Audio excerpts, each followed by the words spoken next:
Сайн мэцхан уу Эрдэнэсийн эрэл багийн бэлтгэсэн Есүстэй хамт дахин эхлүүлээ 31 өдрийн подкастыг та сонсож байна.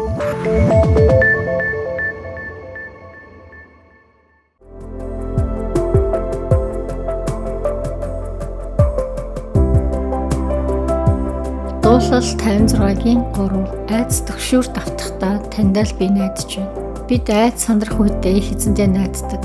Айц төрөх үед бид нар итгэлийг сонгохыг хичээдэг. Ертөнцийн ариун сүнс цаг үргэлж тантай хамт гэдэгт итгэж найд, сэтгэл санаа төвшүүлсэн айц төрүүлэн байдалд орохын оронд харин түүний амар тайвныг зүрх сэтгэлдээ оруулаарай.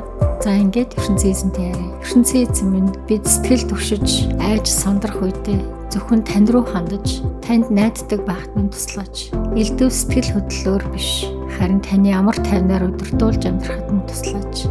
Айж санаа зовх үедээ танд найдах итгэлийг өгөөч гэсэн. Энэ бүгдийг Есүсийн нэрээр гуйлаа.